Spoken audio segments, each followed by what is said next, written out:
You're listening to Classroom Confessions with Katie Smith, a podcast where teachers share advice, encouragement, and the realities of today's classroom.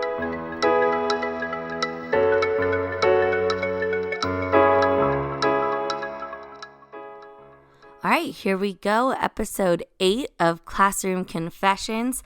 Happy Saturday, everybody. Sorry this is late. I've just been doing some research because I'm talking about something I'm super interested in, and I will get into that topic in a second. But I wanted to say welcome for those of you who are new. I just finished my first week back to school. My feet are tired. My ankles hurt. My feet are not used to being in shoes. My body is tired, but I had a good week. I'm excited about this group of kids. Haven't had any behavior issues like last year, so this is going to be a good year. I'm claiming it right now. I'm going to jump right into my rose, thorn, and bud. So every week I talk about my rose. The rose is something good that happened this week. The thorn is something bad that happened this week. And the bud is something that I'm looking forward to. So there was a lot of good this week, so I'm not going to do a thorn because why stain the week with a thorn when everything was great? My first week is done. My kids were awesome, as I already mentioned, and I'm super excited about this year. The other rose I had this week is that I had 3 former students reach out to me. They're all going to college, and they all wanted to go get dinner before they left for college. So we all went out to dinner, and that was so cool because when they were in high school, we were all on the same campus. They would come to my class. We would talk about life, what's going on. And we just had an opportunity to do that before they launch into this new chapter of their life. They're going to college. That is so crazy. That is so crazy to me. But I'm very excited for all of them. So that was awesome. And then my bud, some things I'm looking forward to. I am packing. I pulled out all my kitchen stuff I need to pack today. So got to get on that. And I'm really excited to get into the groove of the new year. I'm teaching a new curriculum, and so that's exciting. And I just don't know what the groove is yet. So I'm trying to figure that out. So to come in future episodes. So what we're talking about today is something that I'm going to call cultural capital. And I started this week with the idea that I wanted to discuss this concept of funds of knowledge.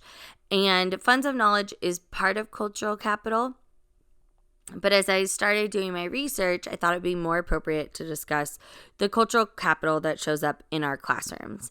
And so as many of you know, some of you know, I guess, I have my master's degree in curriculum instruction and design, and my focus is multicultural education.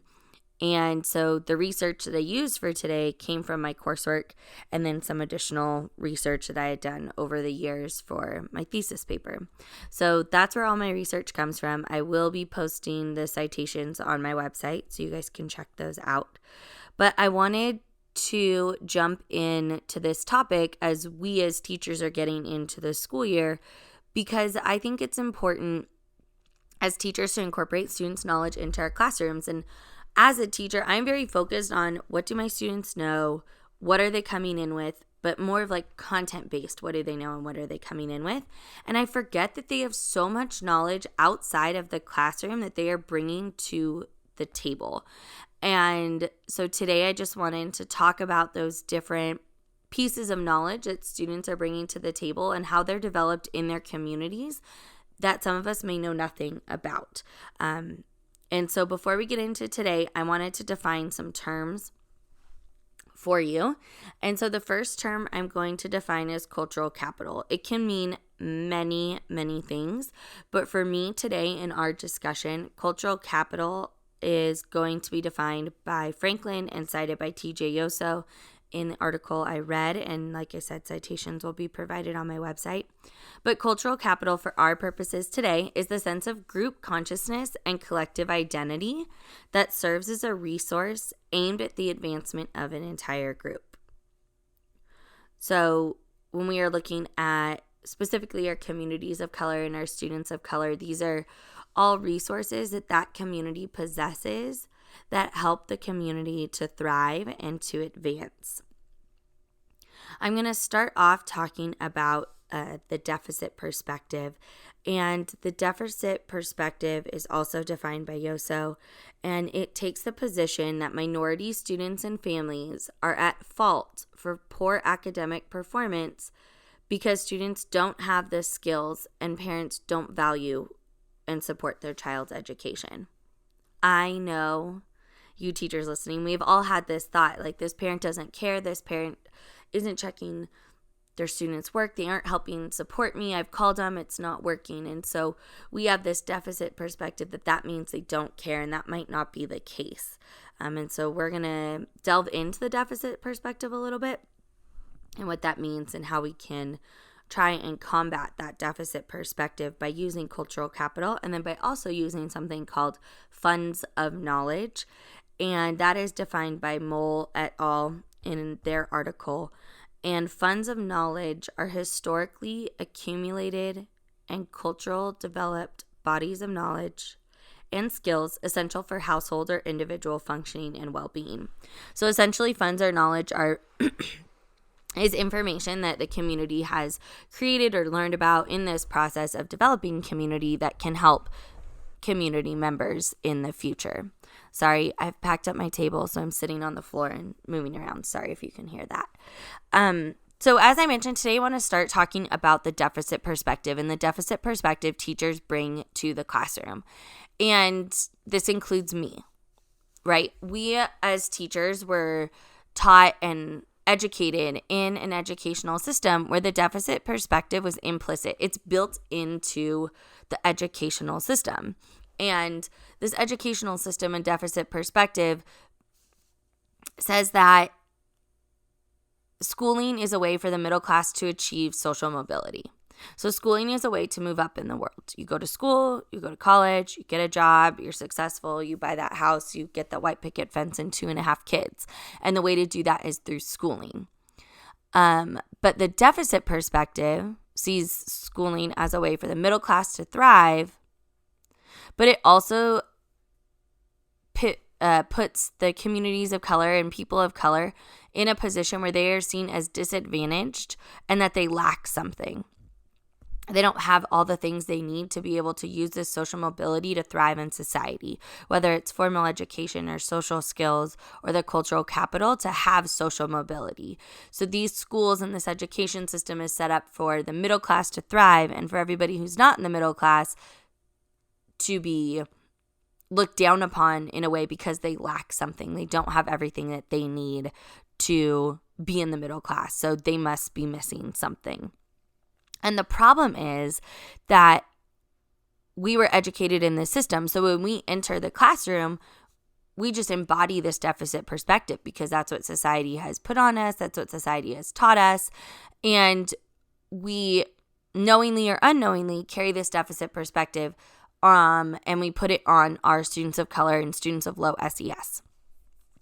Whether we know it or not, we think that they are lacking. We think their family doesn't care. We think that we need to save them when in reality the opposite is taking place.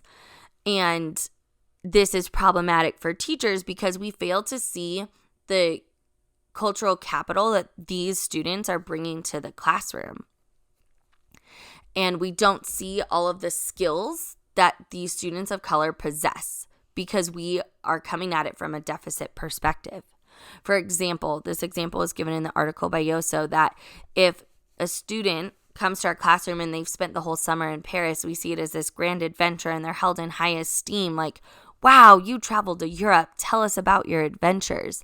But students of color who maybe went and they spent the summer in Mexico and working the ranches and living life in Mexico, they are not held in that same high esteem as the student who went to Paris, when in reality, both students are international travelers being immersed in a culture that is different than what we have in America. And so both of their experiences should be held in the same regard and treated the same because they have those same skills. They had to use their passport. They, are learning new customs. And so the way that we approach the same experiences but with different students is just one way to think about that deficit perspective. Another example of this deficit perspective that I've seen is when students are put in a position to translate for their parents or community members. In order for a student to translate for their parents, they have to have such a command of not only English, because that's what most teachers are speaking in, but also the language they're translating into, whether it be Chinese, Russian, Spanish, Vietnamese. They have to have such a command of both languages to be able to translate for their parents or for their community members. They become that intermediary between the school and home, or between home and a government agency. And from the deficit perspective, what teachers tend to see is this parent just doesn't know English. They're not trying, they haven't learned. And we need to challenge that deficit perspective to think about, what skills does my student possess to be able to translate for their parents, to be able to be that person that's bringing English into the home? We need to stop coming at it from my student lacks, my student doesn't have, the parents aren't giving, to what can they provide? What does this community that I am teaching in have to provide? And so in order to change our deficit perspective of students, we need to really look at them and who they are before they come into the classroom, before they come into my classroom. Because this student is a whole person outside of my classroom. They are participating in society in ways that I don't even fully comprehend outside of my classroom. So what are they bringing into my classroom? And in an article by Jeff Junkin Andrade, he completed research, and at the beginning of his article, he talks about how there was a push for multicultural education in teacher training programs. But there needs to be much more than that. And I'm here to advocate and say that, yes, he is correct. Because when I went through my teacher education training, I remember taking my multicultural education class. We discussed how we weren't going to be going into classrooms where the students would look like us, or they didn't have the same background as us. And that was it. Like, we didn't really delve into what those backgrounds were, what our background was, what we were bringing to the table. And then we had a person from the Anti-Defamation League come and speak. I'm here to tell you that that class did not prepare me to go into the world and teach students who came from a different background. I was not prepared to go into the world and combat this deficit perspective that is there, that is just implicit in teaching. It wasn't until I was at UNLV taking my master's class, my first multicultural education class with Dr. Clark, and I had to come to terms with my whiteness. I had to come to terms with I was white. I was walking around in this world with privilege, not because I wanted to, but because that's just the way America is. That as a white person, I walk in this world with privilege. I also had to accept the fact that because of my whiteness, I benefited from racist policies and practices present in the United States. Whether I wanted to or not, this is what being white came with. I was benefiting from racist policies in history. From the time people landed in America and took lands from Native Americans, I was benefiting from these policies that saw people of color as other and less than. And so I was benefiting from these racist policies. And racism, according to Manning Marble and cited by T.J. Yoso, is a system of ignorance, exploitation, and power used to oppress African Americans, Latinos, Asians, Pacific Americans, American Indians, and other people on the basis of ethnicity, culture, and color. And as a white person, there were policies and practices that had been in place for years before I was born, hundreds of years. And because I was white, I was benefiting. And that's a hard pill to swallow when you're sitting in a class learning about this privilege that you have and you've never had to confront this. And so it wasn't until I could acknowledge that I was white, I was walking in privilege as a white woman, and seeing how I walked in the world and how others viewed me. It wasn't until I acknowledged all of that I was fully able to accept and learn and do the work it takes to learn about the communities that I was teaching in and to learn about the cultural capital and funds of knowledge that my students were bringing to the class. I had students who were trying to make money on the side, bringing candy to class, selling candy in class, because they were trying to make money. And with the deficit perspective, that's seen as a negative. You're breaking the rules. But if you flip that, they're being an entrepreneur. They're going out, buying this candy, figuring out what they need to sell it for so they can make money. Why aren't those skills celebrated with our students? And it's because they're breaking the rules. We're not seeing it as a way for them to make money and build a business. And so that's what we need to change as teachers. We need to change our perspective from the deficit they are lacking to what skills do they possess and what are they bringing to the table. One component of cultural capital I kind of mentioned before was funds of knowledge. And funds of knowledge, defined by Mole, is knowledge that communities of color create and foster in the development of their social networks. So funds of knowledge are created by communities and used to better the communities and to make the communities prosper and to make the communities successful. And looking at the research that was done and presented in the article, these teachers went out and they got into the communities of their students. And they saw that there was an uncle who was teaching one of the students to fish. The dad was teaching the student about business policies and cross-border policies and importing and exporting. And the student was learning about immigration policies from his family's experiences. And there was a community of people building and pouring all of this knowledge into the student. The student was being taught by the community and learning these life skills. And the teacher was faced with, well, how do I bring this into the classroom? These students have all of these skills. How do I foster these skills in the classroom? How do I bring these skills into the classroom? Because they know more about the import-export trade than I do. How can I discuss that? And how can I build into their knowledge? The teacher wouldn't have known that unless they went into the community and learned this information. It's changing the deficit perspective, going out and seeing what the community can provide to you and what the community can provide to your classroom to help you educate the students in front of you. Yoso also discusses this social network that is created in communities, and they describe it as two different kinds of capital. There's a social capital and there's a navigational capital found in these communities of color. And both of these capitals, these types of capital, help students to develop resiliency. And the definition of being resilient, according to Google, is the capacity to overcome difficulties and essentially bounce back. This resiliency and within this resilience framework, students in these communities develop these incredible critical thinking skills. They're faced with a challenge, so how do I fix it? How do I overcome it? I had students who sometimes didn't know what they were going to eat the next day. And they had to use what skills they had to figure out how to get food home.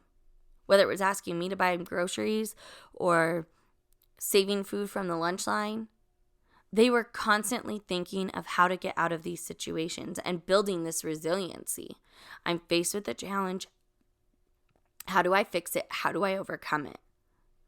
And this resiliency and this critical thinking is so much more prevalent in the communities of color, in these urban communities, because that's what they're being taught. That's what they're being taught outside of school. And how do you bring that into the classroom? I've seen this. I have taught in two schools. One was an urban school with 93% African American and Black students. It was a charter school, but still in the urban community. The other school is a suburban in an affluent area of the city I live in. It has what some would call a diverse population, but it's predominantly white and Hispanic. And there is a noticeable difference in the critical skills possessed by the students at both of these schools. The urban school students would challenge me. They would challenge the status quo. They would challenge what I was teaching them because they're thinking about all the different possibilities. And my favorite example is when we were learning about a civil war and we read the Emancipation Proclamation. And traditionally, history teaches that Abraham Lincoln freed the slaves. And you have one of my students say, but did he free the slaves? Is that what this document is telling us? Miss Smith, we need a Socratic seminar. Okay, students, let's sit down and talk about this. But students in the affluent area aren't challenging me. They are not challenging what they are learning. They are not questioning what they are learning. They are not questioning the status quo. They want the answers to do well because their purpose for school is different. And if teachers come to the classroom with this idea that students are going to school to be successful and go to college and climb up that social ladder, we are starting with this deficit perspective that if you do not want that, if you do not want to go to school, to go to college, to make more money, to be better, then you are lacking. And we need to challenge that. Not everybody is meant to go to school. School is not meant to climb the social ladder, and that is how society sees it. And so we need to start embracing these skills that our students have that are not the norm. And how do we do that? How do we learn about these communities and dive into the cultural capital? And that's what we are facing today. How do we access that? Whether it's a survey with the parents, spending time in the community. And those are the things that we need to bring into our classroom. How do we tap into this cultural capital to bring into our class, to make my class relevant for the students who are sitting in front of me? And so Jeff Duncan Andrade talks about 3 types of teachers present in urban schools. And the first type is a gangsta. These are teachers who carry resentment for the parents and students and community they teach in. They're not doing enough. They don't care. They don't want to be here. Why am I here? And they believe in things like zero tolerance policies. They believe in tracking. They believe in widespread remediation because they think that students aren't capable or don't care. And what that teacher is missing is the ability to understand what students need and they're missing the ability to look at the students, see what they have, see what their needs are, and challenge them at their level. And so those teachers, the gangstas, are not helping the urban schools. Then you have the wangsta. And these are teachers who talk a good game. They know what needs to be done. And I'm here to tell you the work is hard. It is not easy. It is not easy to go into urban schools and fight for your students and pour into your students every single day. It's not easy. And the wangsters, they know what needs to be done. They know the hard work that needs to be put in. And they're just exhausted. They become emotionally detached from their work, and they just don't want to put in the work it takes to be in those communities. And then you have a rida. A rida is someone who can be counted on. Think of that term ride or die that we use. Oh, this is my ride or die. They will always be there. They are successful with many students, with a wide range of students, because they create deep connections with their students. They know their students. They know where their students come from. They know the background. They know what their students are dealing with. And in pouring into their students and making those connections, they know how to push their students. They know how to take their student from level A to level B to level C and to get them to those high standards.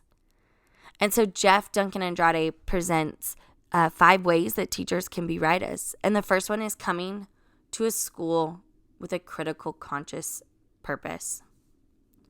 Am I serving these students? Am I serving their needs? What does the community need? What does the community have to offer me? How can the community support me? How can I support the community? Who from the community can I bring in to help educate these students? And then using relevant material. The day and age we live in is not the day and age we grew up in. It's not the day and age that textbooks were written in. We need to bring relevant material to the students, material that's relevant to their lives, something they can go out and use. And I know that's not always easy. I know. But as long as you are trying to pour into these students and give the community what they need, give the students what they need to be successful in their community, you are doing the work. The second thing you need is duty. There's a duty to the community and the students. The students are part of the community. The teachers do their best to become part of the community. If they're not living in the community, they're in the community. They're visible in community. They are talking about the things the students need, like the critical consciousness. They're talking about current events and real life stuff. And I was faced with this struggle. I was teaching in the urban school when Ferguson happened, and my students wanted to talk about it, and they deserved to talk about it. I personally, as a teacher, did not know enough about it to talk about it, to host a discussion about it. So I took some time, did the research, put in the work, taught the students the history behind police violence, police brutality, and then let them talk about it. You need to know the background to discuss it. But they were able to discuss it and then write letters to the president about how they needed to work on police brutality and police violence, taking real life events and bringing them into the classroom, because that's what students wanted to learn and that's what they wanted to connect to. The third thing you need to do to be a writer is to prepare. You are constantly learning and changing. Your lesson should never be the same year to year.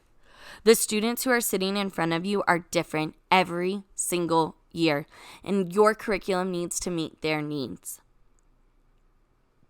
I'm going to say that again. Your curriculum needs to meet the needs of the students sitting in front of you, not the students you had the year before, not the students you had your very first year. It needs to meet the needs of the students whose butts are in the chairs in your classroom today. And if that means taking longer on a topic because they're interested, that's what it means. If it means bringing in more current events, that's what it means. If it means preparing them to have real-world discussions about real-life things going on in their community, then that's what it means. But if you are not constantly changing and evolving your curriculum to meet the needs of the students sitting in front of you, then you are not benefiting them. I know, it's a hard pill to swallow, but you're not. And so preparing yourself to meet the needs of the students sitting in front of you is one way to become a writer. The last two things. The first thing is Socratic sensibility. And what this means is you, teacher, listening, you're reflecting on the best practices of your classroom and students. What worked? What didn't work? What did students love? What did students not love? What did they like? What did they not like? How can I better instill these skills in them to be successful in their community? And constantly reflecting on your practice so that you can better the skills of your students and meet their needs. And then last is trust. Trust is earned. Trust is earned. Jeff Duncan Andrade says that you don't walk into a classroom and get trust. You have to earn it. Because especially in our communities of color, you are working in an institution that represents colonialism and repression of people of color. You have to earn that trust. You have to build those relationships. You have to earn that respect. You cannot walk into these rooms and demand respect. You have to earn it. You have to put in your time. You have to show that you are pouring into these students and that you want the community to thrive and succeed.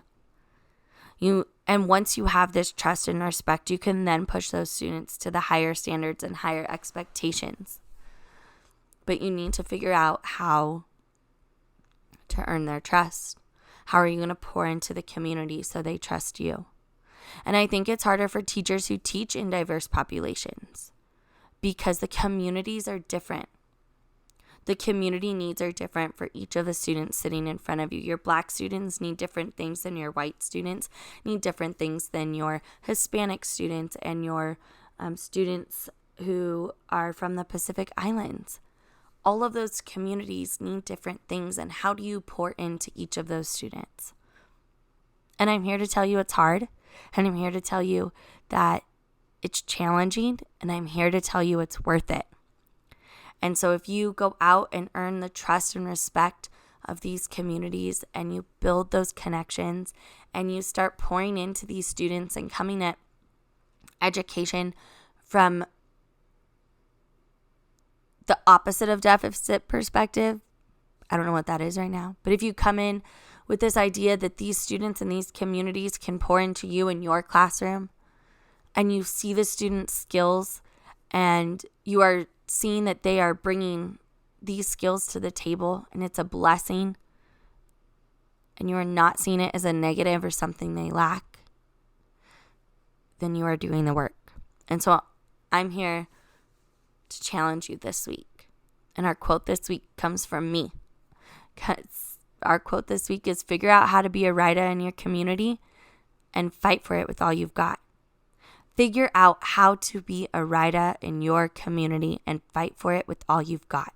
Figure out how to build that trust, how to challenge yourself, how to prepare and constantly change your lessons, and how to show that you have this duty to the community, and how to come in with a critical conscious purpose. What does the community have to offer me? How can I give back to the community? How can I change my curriculum? How can I be better, and how can I earn their trust? Figure out how to do all of those things and fight for it.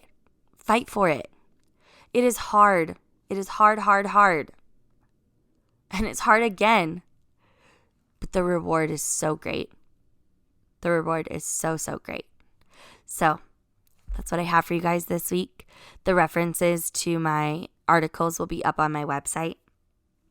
You guys can listen to us on iTunes, Google Play, Spotify, and Radio Public. If you like what you're hearing and you are enjoying this, please leave a review.